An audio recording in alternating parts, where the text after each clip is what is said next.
everyone, welcome to the All Homesteading Knitting channel.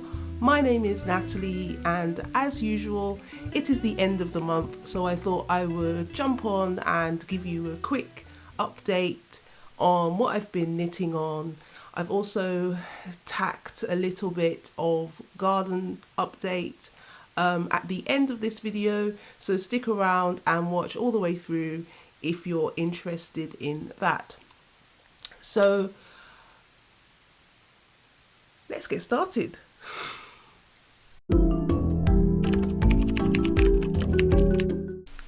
Okay, so let's start with finished objects. So I have three finished objects to share with you today, and let's begin with what I'm wearing. So this is, I fondly dubbed it the doodle sweater.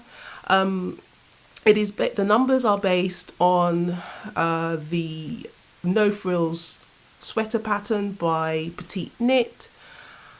It's a basic raglan sweater. Stand up so you can have a look. But I added these slits, and to be perfectly honest with you, I am not enamored with this sweater. It has positive points for sure. For example, it's knit almost entirely from, well, not almost entirely from either brushed alpaca silk or mohair. So it's like one skein wonders that I've had in my stash. It has been a great way to use up, just nice one skein wonders that I've had. So for example, this top portion here, the light pink, was made from by an indie dyer called the Fiber Fox that I had in my stash for a few years. I finally decided to use it up, but obviously I only had the one skein as I bought that from a yarn festival a few years ago.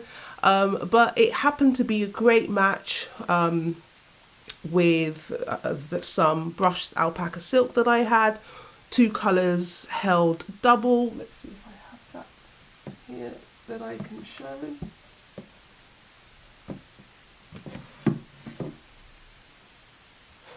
Yes, I do.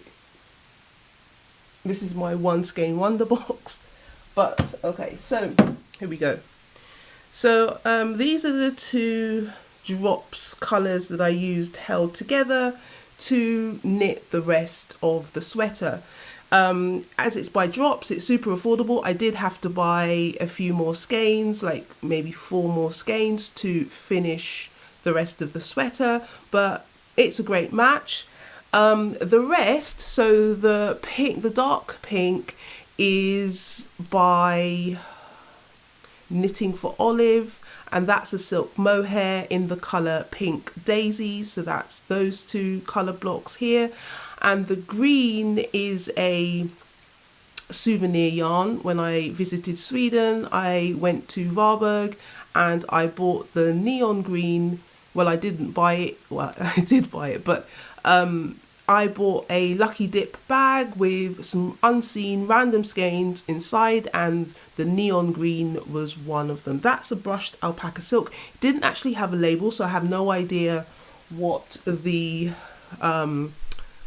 company or the maker is of this, but it's super soft and it has that sort of soft, like sticky feeling that I like.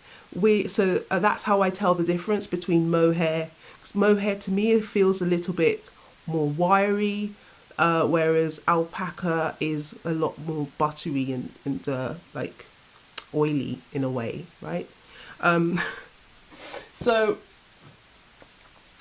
those are the colours. So I really love the colours of the sweater. However, it's not my best work. I find it a little bit sloppy, especially where I have created the slits. I actually had to do these in pieces and then seam up, and a confession is that seaming is not my forte. So maybe that's something that I should work on. But I mean, I'm not too sure whether I'm actually going to keep this sweater. it is super warm and really light, so I think in weather like this it would be a great addition to like a transitional wardrobe, because you can just stuff it in the bag and it, you know, it can give you quite a lot of coverage. So I'll see how I go, because I have knitted things in the past that after, you know, after blocking or coming off the needles, I haven't really, you know, been into it too much, and then later on just kept it in my wardrobe, and then later on I find a perfectly great use for it. So this has happened to me before, and actually some pieces of items of clothing end up being, you know, some of my favorites, even though in the start I'm not a big fan. So we'll see how I get on with this. It's comfortable, it's airy. Yeah, I'm wearing a skirt with it today, so I've got the skirt pulled up. So maybe if I was to do a slit in a sweater again, I would probably do a bit lower, because it is quite high up. But yeah, it's okay. It's okay. So we'll see how we get on with that. So that's my first finished object. Next finished object is, let's go with this. Okay, so this is a pattern that I have knit before. It's an accessory. It is the Romanticist bandana by Mare Bear Made. I actually made it slightly bigger. This is my second bandana that I've knitted of this pattern. I find that I use this a lot, and with my original bandana I thought, okay, I would wear it as you know, a head wrap, but I find that I'm not actually using it like that. I have done a couple of times, but I find it's not that comfortable. It slips off my head. It's fine if I'm, you know, wanting to cover my hair as I'm working in the garden or something like that, but not as a sort of statement piece to go out in. It's very functional, but not for that purpose. However, I have been wearing it a lot just as a bandana round my neck, especially during the transitional period. So yeah, so this is how I wear it. It's great because it can just sit quite nicely under a coat, or even, you know, inside a sweater, and then you can get to fluff it out like that. Yeah, so I really love this. So I knitted it from a frogged ranunculus. So I knitted a black ranunculus a while back, and I didn't really like it, so I decided to use the yarn.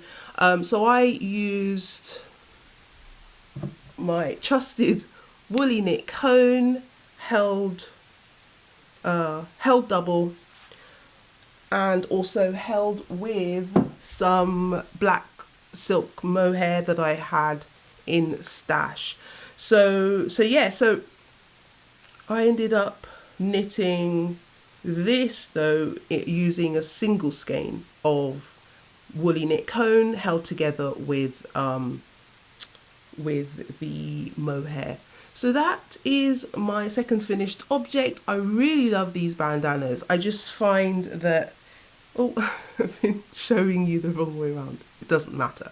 But yeah, I just love these bandanas because I just get so much wear out of them, you know. So as you can see, this one's quite light.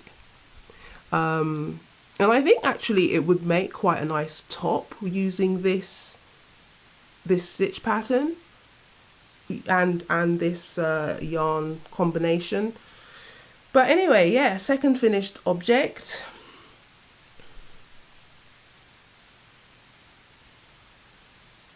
And then the third finished object was quite unexpected this month, but actually I have prepared a little video earlier in the month, so I'll insert that here.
So with my little yarn basket for the blue tits, so they have been taking bits off, you know, to help build their nest.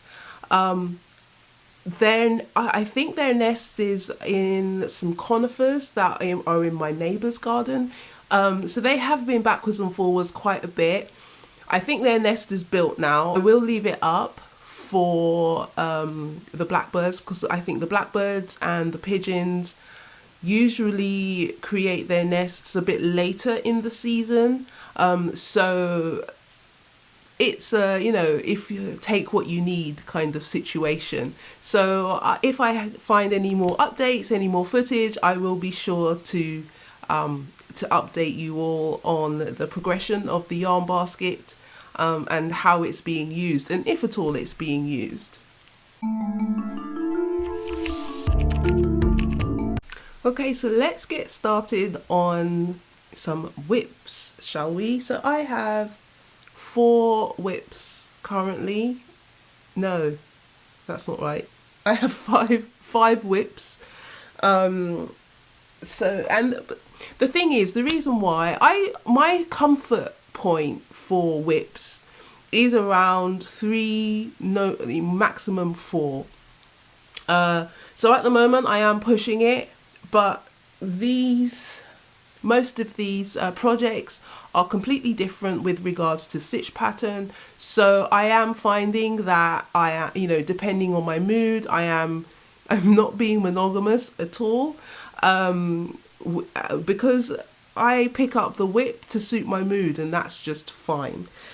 So these are all very, very different. They're all not challenging, but yeah, they give my mind, you know, exercise for sure, because they are all completely different. So let's start with the first whip, and this is the Hallersvik crossover blouse. So I have a little way, few more rows to go before I separate for the sleeves.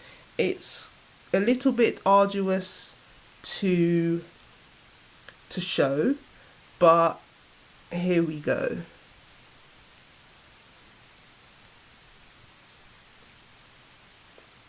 Okay, so as you can see, so this will be the back, sleeve, and then this is the front.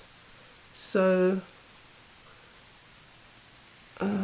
it's quite difficult to show because the camera is sort of really just focusing on my face, but I'm using these two.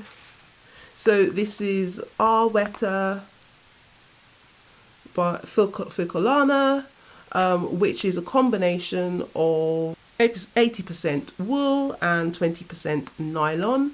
So that's the grey. This I bought. This is probably like one of the last lots of wool that I bought from Sweden. Actually, both of these. And this is the Yak by Jabo, which is Swedish, and this is Danish yarn. So yeah, so it's super soft. It's quite textured. The stitch pattern is slip stitch, like kind of mosaic knitting. So easy to memorize, quite a nice, you know, simple knit, but yet, you know, quite interesting. It holds my interest for sure. So that's that. And then the second are this is the first sock, and I am halfway through the second sock. So these are the Painted Brick socks by Stephen West. I did have beef, as I discussed in my last episode, with this pattern, because I really stand by the fact that there is like a simple mistake which has created this kind of effect. And you know, it's one of those ones where I'm thinking, am I the only person who has done this wrong, or has misread, or is it actually the pattern?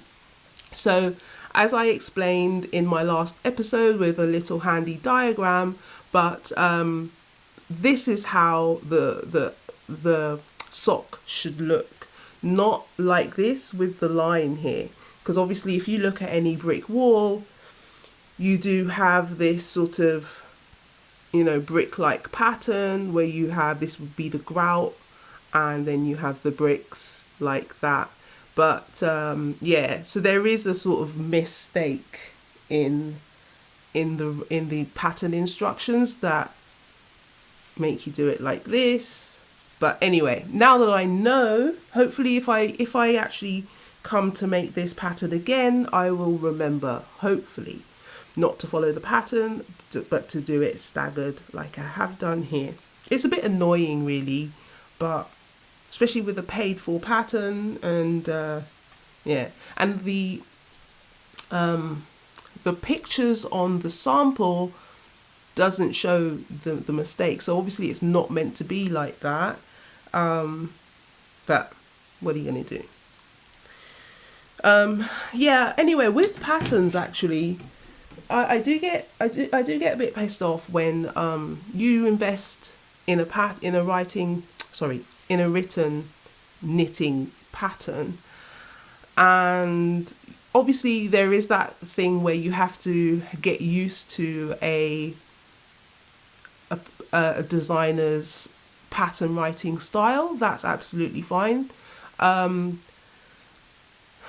But when, you know, patterns go through the period of testing and you know, grading, etc., and then there are these mistakes that still get printed, it's like, what are you what are we paying for?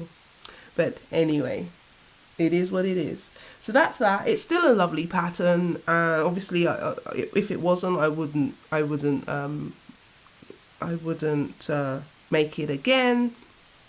And I really love it because I get to use up odds and ends, and you know, I'm beginning to realize that that's one of my favorite things about knitting, actually, to invest in nice yarns, but also like use every single last scrap. Like, I save everything. I don't, unless obviously it's, you know, like you have those sort of sacrificial skeins. So in the past, when I wasn't very confident in winding hanks of yarn, I would get into a bit of a hellhole, like, you know, matted and tangled yarn. However, I still haven't thrown those yarns away. I actually use them in the garden. I use them in the winter because I have quite a few fruit trees in pots. So some of them I don't bring into the greenhouse, some of them I leave out, and I actually have you know, some tangled bits of yarn, wool yarn, I've just put on top of the pot, and that has, you know, prevented frost from getting into the root ball. So I highly recommend not throwing any yarn. Actually, I watched a podcast. There was an Australian girl who made a video about like sorting out her stash, and then she had these yarns that she was they were like small balls of yarn, and she's like, yeah, I'm going to organize my yarn and into like different piles, and then there were like about eight to 10 skeins. She's like, I'm going to throw away. I was like, what planet are you living on where you can like just throw yarns away? I have sold yarns, and you know, yarns that I have bought and I no longer want, and I know that I'm not going to use, and I sell it for cheap on, you know, on certain sites, on like Vinted, for example, and it was literally bought in hours. So people want that shit. So like, there is no planet where like I'm throwing it, or donate it to nursing homes, donate it to charity shops, which I have done in the past also. So there is never any, I hope she just said that she's throwing out and not actually throwing it into the dustbin, because that is absurd. But anyway, thanks for coming to my TED Talk. Anyway, and then let's get on to the next whip. Now, I have this Garthenor left over from when I made the Malibu shawl, and I'm not really a red person. Like, I don't wear red. I don't really like wearing red. However, I have found this shade. It's called Baked Crimson, and it's this sort of orangey, cherry kind of red, and I love it. I really, really love this shade of red, you know. And yeah, so this is Garthenor Priscelli in the colour Baked Crimson, and it's 100% wool. It's actually local wools. I don't really remember. I don't have a ball band, but it's a few different combinations of wool. I think I remember Romney being one of them, maybe BFL. It's super light. So I wanted to make something like a statement piece, let's say, from it, like an accessory. So I have decided to make a very, very, very long scarf. And the primary colour will be this. I have ordered more. So this is what I was left with from my Malibu shawl, and also from using it in, you know, scrappy projects, for example. So it wasn't until I started using it here, and then I thought, actually, I really, really like this. I don't really just want to use it in scraps. I want to use it where it's the main colour in something.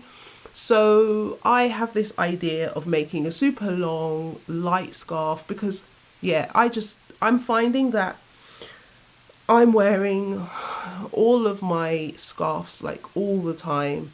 In winter, I have a few, you know, heavier scarves like my Malibu shawl I wear a lot. And when it's spring, you know, it's always nice to have. I find that if I don't wear a scarf, I get cold in the neck quite a lot. So yeah, the more scarves I have, the better I can accessorize it with my outfits and all of that. So yeah, so I have ordered more of this colour, but I've also chosen a couple of other colours to mix it up. Yeah, so I will hopefully make some headway on this, but it will probably, as it's just a garter stitch shawl, it's quite nice to just have a knit stitch project where everything else is, you know, other things. So that's good. So I don't know whether I'm going to power on with this next month, or just pick it up when I need a bit of a break from the other types of projects. So that's that. And then I have my modern mud cloth sweater by Chinua Matthews. To be honest with you, I haven't really been working on this too much this month. It is coming, but obviously, as I've said before, it is a long-term project. I think I have probably done about 4 rounds on it since I spoke to you last in my last month's podcast episode. So please be patient with me, but it will be done and you'll be the first to see it. I promise you that. So I've got it just hanging up. So that's whip number 4 or 5.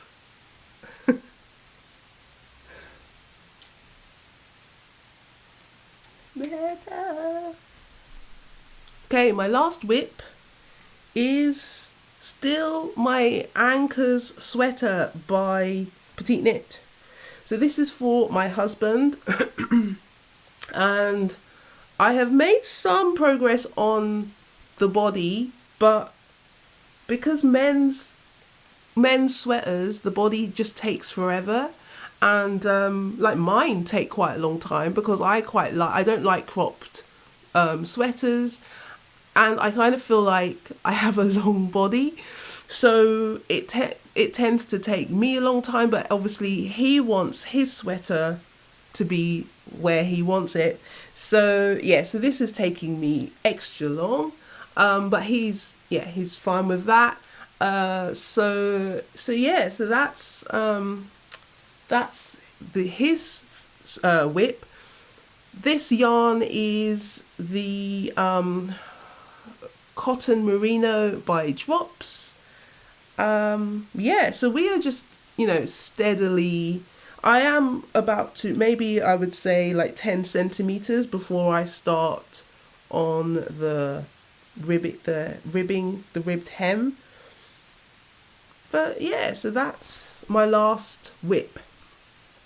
And, I have been, with all of these, I have been working on them intermittently throughout the month. So like I say, it is actually quite nice to have completely different whips on the go.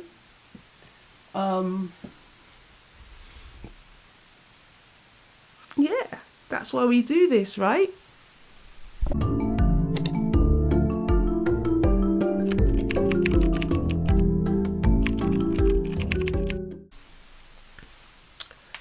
Okay, so let's talk about acquisitions. So I have one and a bit acquisitions.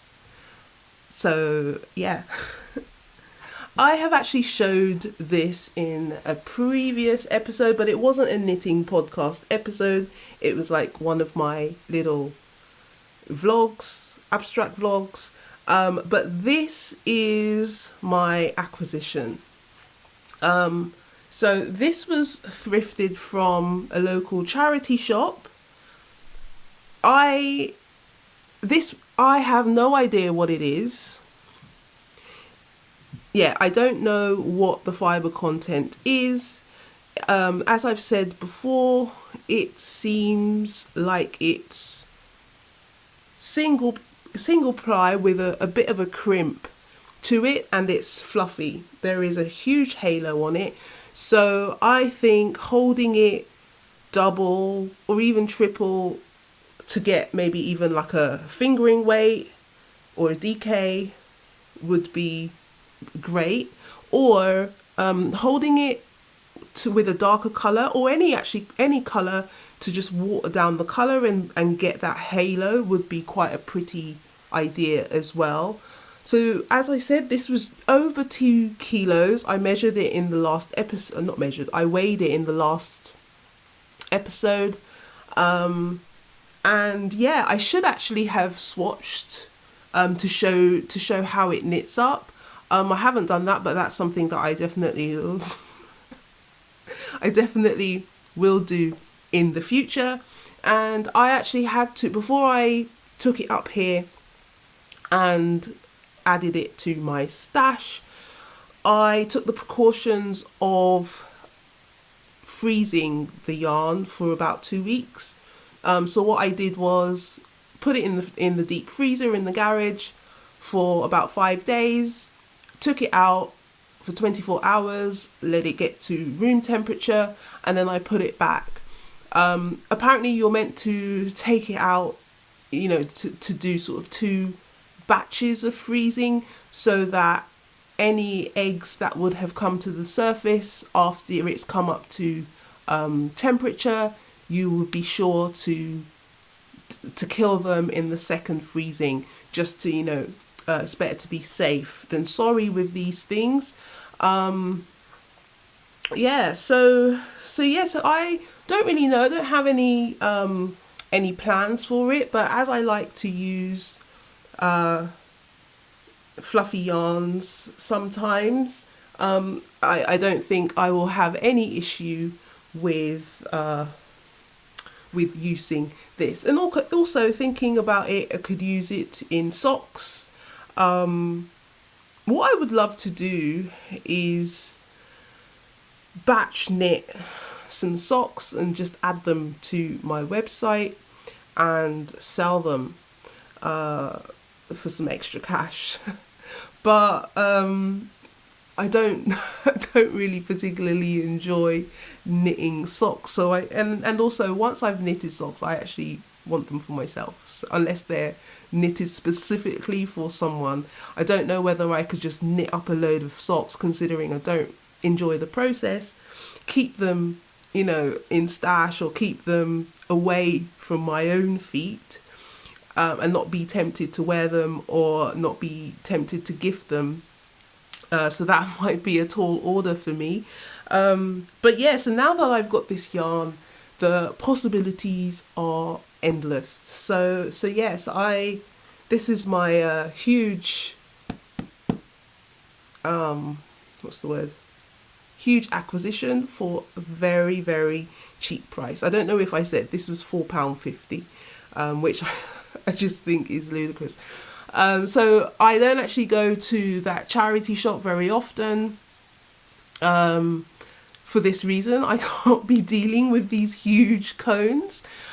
But I actually went this time to donate a few things, and I guess this is a way to give back some more, So yeah, so I was rewarded by the charity gods with this huge skein of, I don't know, somebody said in the comments in my last episode that they think it's mohair, but I have no idea. It seems quite durable, like it doesn't easily snap or anything, but it's obviously one of those like industrial for machine knits, but it's not a problem. I'll just wind it up into little balls, and it has got some plant matter in it, so but yeah, I know that it won't have any infestations of moths or anything like that. So that is my acquisition. I do have a clothing acquisition, but I did a little video when I was actually wearing the item, so I'll insert the video here. Hi, so as I am working in the garden today, I thought I would show you my new acquisition. So these trousers, aren't they something?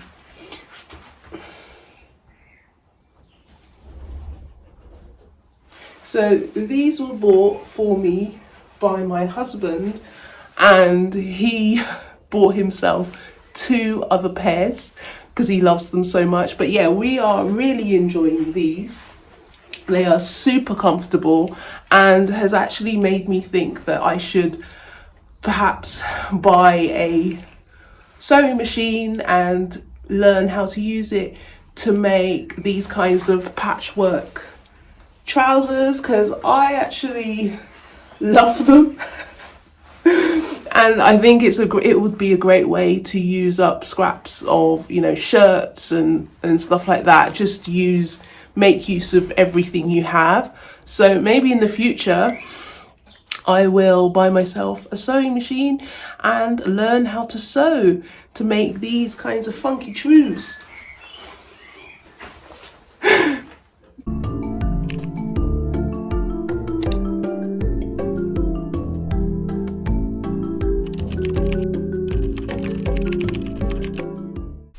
Okay, do I have any craft plans, knitting plans? So as we're going into the warmer weather, obviously I still like to knit during the summer.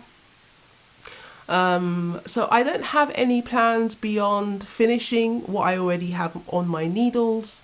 And also I would love to knit the heirloom sweater as well. Finish my long-standing mud cloth sweater. So I'm hoping that by autumn I will have my mud cloth and I will have my heirloom sweater by Fable Knitwear completed, because those are the 2 sweaters that I've wanted to complete all year. So hopefully by the time I need new sweaters again, which is usually September, October time, I will have those fresh off the needles and ready to be styled and worn. So lots of finishing off projects. I also have some mending to do, which I've got sitting here. So my husband and I went shopping, and I wanted to buy a little backpack for the gym.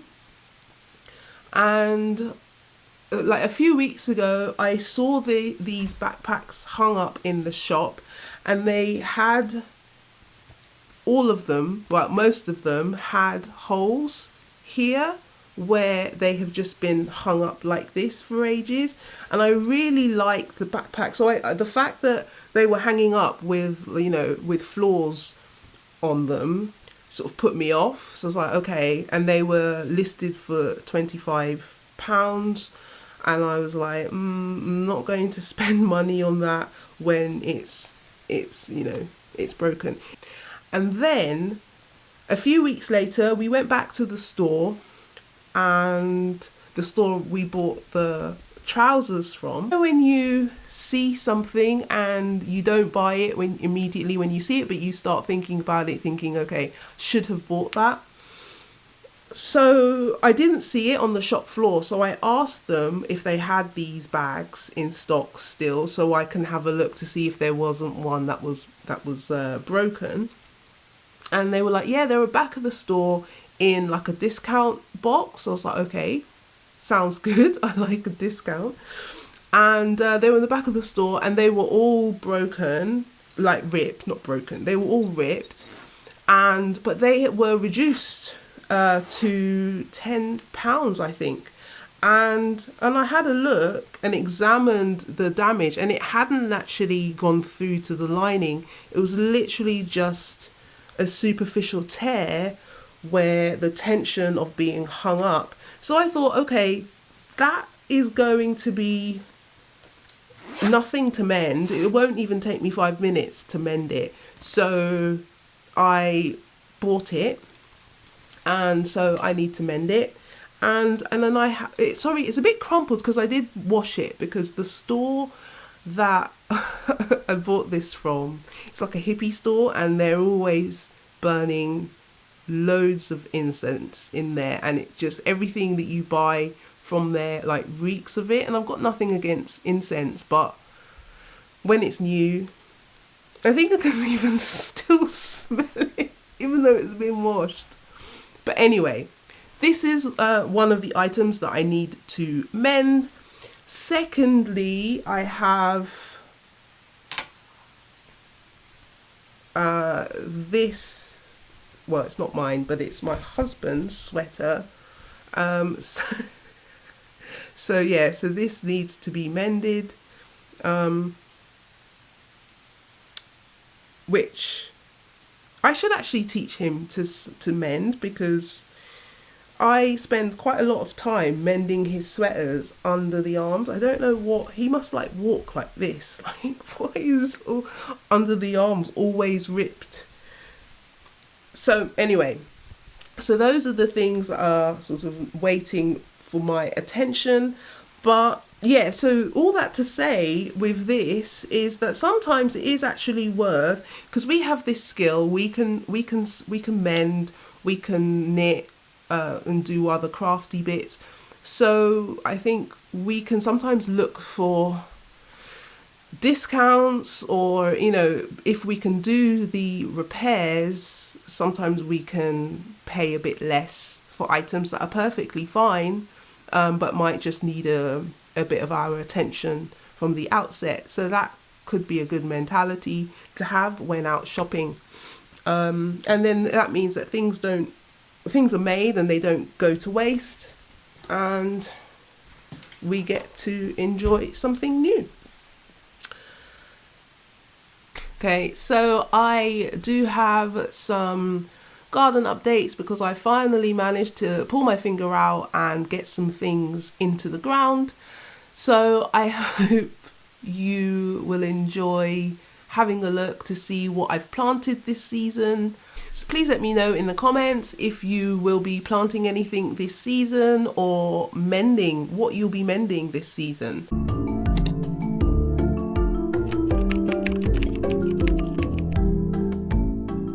I have some beans and peas to plant in my veggie bed. These are my absolute favourites to grow. I'm cheating a bit as I usually start my veg from seed, mostly in the greenhouse from like February. In the years I'm at my most organised. This year is not one of those years. I'm also lucky to live next door to a garden centre that sells great quality veg starts for pennies. I bought these 12 cell seed trays with 2 to 3 seeds per cell for about £2 each tray. I have monch 2 and broad beans to add today. These are my favourites because apart from tasting delicious and being incredibly nutritious, I like to wash, blanch and freeze most of them immediately after picking, which means we can fill our freezer with beans and peas to have summer garden fresh tasting veg all year round.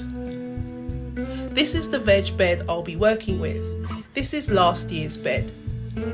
Once all last year's produce had been picked back in October, I left what I could out for the birds for a month or two. Then I added my homemade compost made from biodegradable household, mainly kitchen and garden waste, veg and fruit scraps, tea bags, mouldy bread, etc. Basically anything we can. Added once at the end of November and again in February. This is a very rich matter, so this adds the nutrients back into the soil that last year's crops had removed. I pull a few of the weeds, but honestly I don't get very many weeds in here, so it's always minimal picking. This is an optional step, but I do invest in a couple of bags of commercial peat-free compost. I'm using 50-litre bags, which is Levington's multi-purpose compost, which I use to top up the beds so that I can plant crops into nutrient-rich soil, and then as they grow, the plant roots will reach down to feed on the compost added earlier in the year. A cheaper option could be to add topsoil or simply plant directly into your homemade compost.